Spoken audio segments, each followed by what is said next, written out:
a game in round 6, and it's Esipenko against Nepomniachtchi, the 2 Russians.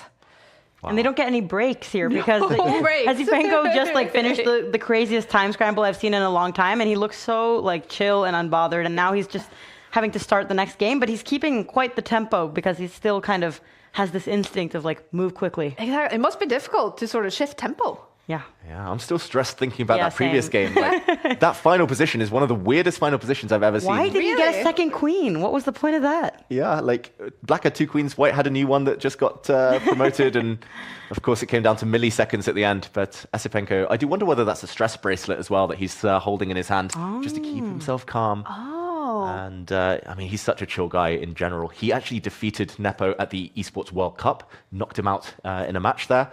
So some recent history and this kind of in this all-Russian clash. But in the meantime, looking very level on the board. It was an Italian game, but I'm looking at this this double stack of doubled pawns and thinking it's roughly level right now. I think despite the eval bar saying slightly better for White, Nepo should be relatively happy.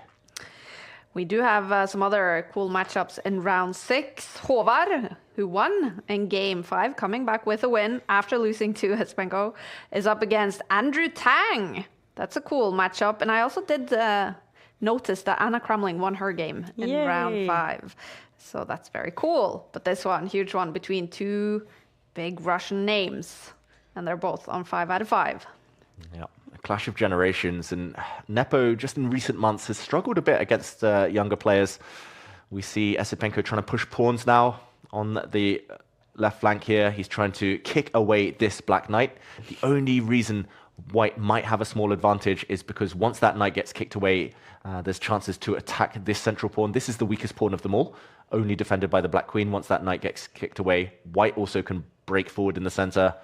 It's so complicated, though. So many pawns in this middle of the board and so much to calculate. Nepo eventually taking his time, does push a pawn of his own. And we'll see maneuvering, I think, for the next 5-6 moves, and then the position might explode.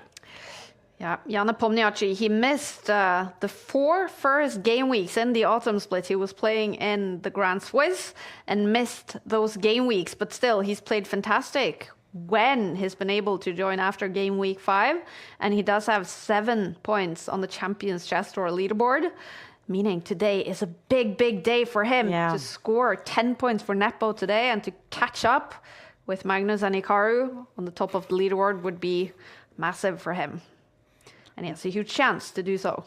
But it's a tough field, and it's very difficult to perform through all of these weeks again and again and again, because just like a small mistake, I mean, now they have 5 out of 5, but now they're just going to play against really difficult players for the next rounds.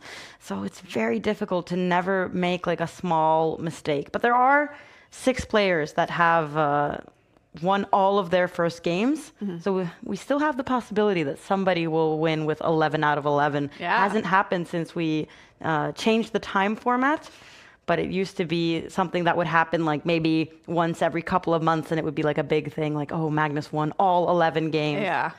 So yeah, I'm looking forward to the first person who's able to do that. With 5+0, because it must be more difficult with a new time format. Definitely, there's more variance. Like you can't always dominate games. You know you'll have to enter at least 2 or 3 time scrambles throughout the event, and to win those is scary enough. But to keep your nerve for 11 straight games against world-class opposition is it's not easy. And in the meantime, that perfect score might be difficult for Nepo to preserve here, because he's in a bit of trouble. This pawn is hard to defend. It's isolated, weak. It will drop with a check. In order to hold it, you might have to retreat the queen. You want to retreat it this way, but then another pawn might drop. The white queen looking super strong. He actually goes back in a different direction. That was the only move to keep, to kind of minimize the damage there, to keep the pawns on the board. But Esipenko has a beautiful pawn center now, controlling everything. He's got 40 seconds more than his opponent. It's looking very, very good for Esipenko, who I think will now switch his rook, switch his focus towards a backward pawn on this flank. Nepo, he's also got half an eye on the World Cup that starts next week, so this is a big moment for him. If he gets banks some points now, it's going to be huge come the end of the split. Yeah. He needs to play in the World Cup and hope to become top... Is it top 3 that qualifies for the candidates? Yeah. to get a spot in the candidates and play another World Championship match, try to take back the title.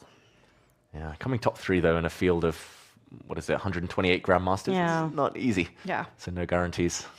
He is a shared World Blitz champion, Jan Nepomniachtchi. He did share it with Magnus Carlsen last year in New York, but never become World Classical champion. He's played several matches, but never been able to win it. How about Andrey Esipenko? Does he have potential to become a future world champion?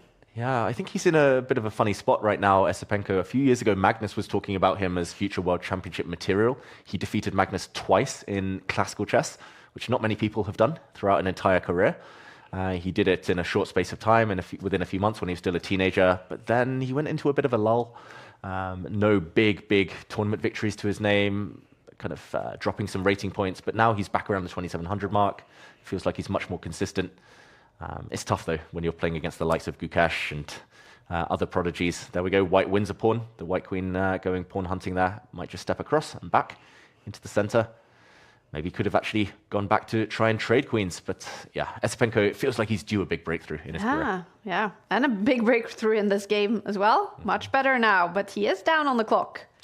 He's down on the clock. If he gets his knight in, he's just winning with white. Nepo has to cause some trouble over the next few moves. The rook staring across the second rank. Watch out for the black queen to come to this square later. Threaten checkmate. We see a rook trade. The black knight sits back on an outpost. And okay, at least he's stable. Nepo here. The black knight. We talked about how tricky knights are. This one is very strong in the center of the board. Somewhat compensates for the 1 pawn deficit.